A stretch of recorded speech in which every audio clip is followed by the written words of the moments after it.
Hey, Todd Berry from toddberry.com, and today I want to talk a little bit about the situational leadership is what this will touch on a little bit in building a network. In other words, one size does not fit all, and I see this mistake made so many times in leadership where leaders try, people in a position of leadership. I don't want to use the word leader because leader is something you have to earn and develop. It's a choice, but you have to grow it, and then people have to choose to follow you. That's the nature of it's the nature of everything in today's world, but it's always been true of network marketing, and it's never been truer than now because there are so many different ways people can work.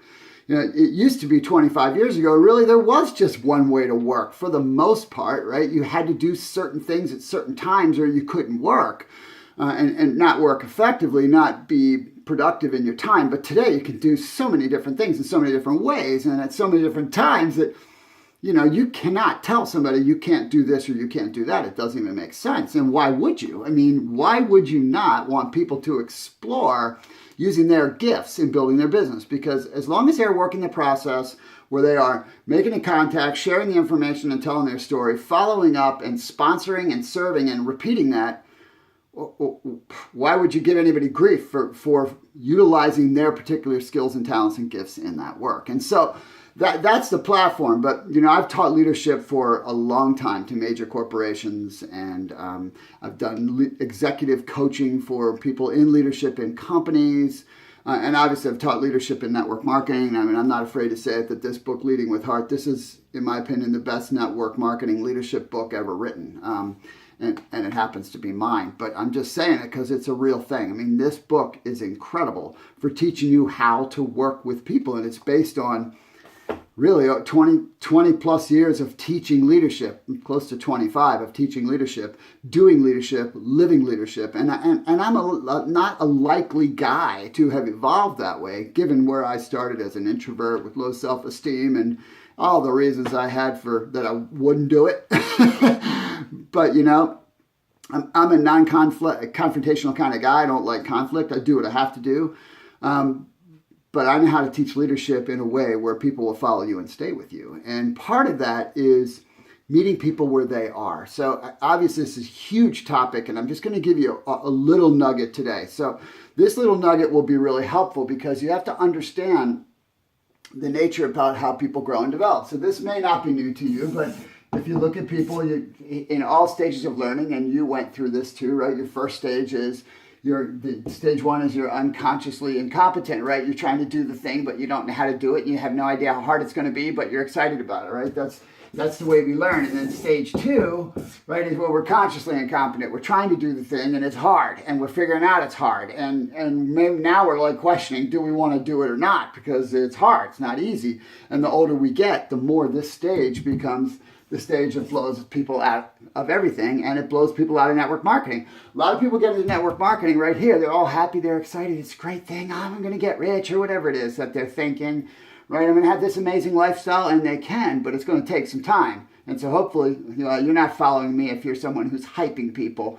But a lot of people do that. They hype people so they think it's going to be easy, and they blow out real fast here because they didn't tell them the truth that, hey, success in life is a struggle. Why would it not be here, especially when this has such amazing value, because everything of value in life has struggle to it, right? So, I mean, it's just common sense, but that doesn't matter. People lose that. And then, if you keep going, right, you get to that stage where you are now consciously competent, right? You're able to do it as long as you're focused on it. If you're focused on it, right? So you're dialed in, you do it pretty well. As a matter of fact, in this stage, often people are a lot better than they believe they are, because in this stage, they thought they were so bad and so freaked out, they never thought they would grow. So often they move from this stage to this stage even before they realize they're in this stage, where they're actually, in many cases, sometimes they're in this stage, but actually from a skill perspective, they're actually in this stage, which is stage 4, which is closer to mastery, which is where you are unconsciously competent, right? So I've been doing this for a long time. Most of the business, most of it, I am unconsciously competent. I don't have to think about it. If you say, what would you say to this? I go, blah, blah, blah, blah, and I don't even know what I just said, but it's probably the right thing, right? That's because I've been doing it for so long. you can relate that to driving your car, right? A lot of times you drive your car, you get somewhere, you're like, I don't even remember driving here, right? Because you were on autopilot. And so what you have to understand is not only do you have these 4 things, but you have multiple competencies, right? That's why the only thing I worry about, focus on teaching someone when they first get started, is where things are, so they know where things are, and how to make a contact and share the story. Because those 2 things are competencies that they can build their whole business on and grow into the rest. But there are 7 core competencies that people will have to learn over time, especially if they want to be seriously big in their business. Because while you can build your business on just a few of these, from a true, authentic leadership perspective, you need to know them all to be able to teach it, right? So you need to know how to approach, right? Make a contact for your product and service and for the opportunity. There are 2 different competencies. There's some people that are very good at one and scared to death of the other. And that's just true. And if you've been around the business for any length of time, you know that that's true. And then you have presenting for the product and presenting for the business. That's just true. Those are 2 different kinds of things. Then you have follow-up, which is a competency, and you have training, which is a competency, and you have customer service, which is a competency. So those are the 7 core competencies that people need to learn. And they can get to a pretty significant income only about knowing 3 or 4 of them, right? That's just the truth.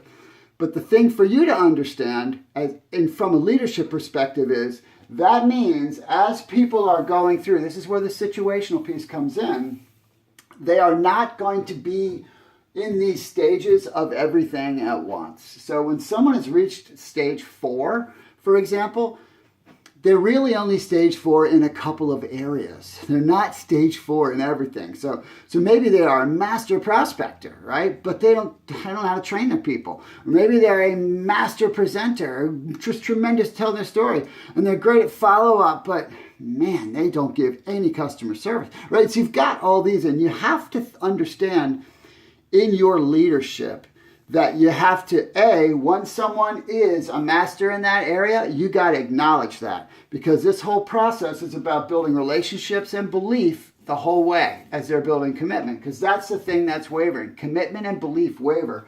Here, perceived commitment is high. People don't start thinking they're going to quit.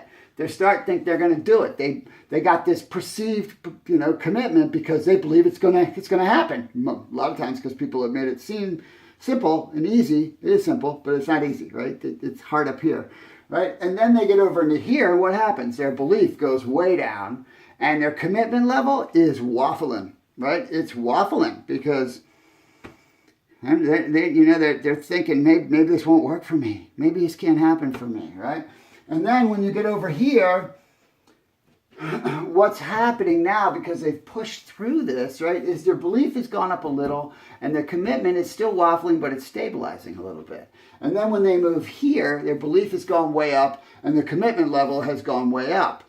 Okay, so that's all great, but you have to understand the minute you introduce something new into that, right, so they start adding a new skill, they're going to be right back here. So from a leadership perspective, you've got to treat each individual that you're mentoring and coaching and working with based on where they are, not on where you are, based on where they are. Then you provide the encouragement, the support, so that once they get it, then they can move forward. And that will help you. So I can't suggest it enough to get this book, Leading with Heart.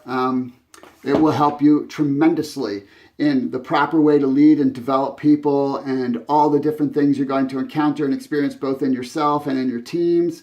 And it will really help you. But I hope that this little lesson today gave you a little insight that your people are going to constantly be learning and in different parts of the learning curve, in different parts of the skill. And it's up to you to make sure you meet them there and you support them. And if you will lead people this way, you'll build a big business over time. And you'll be proud of what you've done because you will have served a lot of people who will be building their own businesses. All right, so I hope that this was helpful.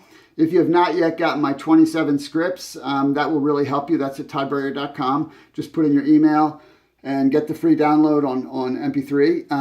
And also feel free to share that because it really would help. Share this video, share the blog.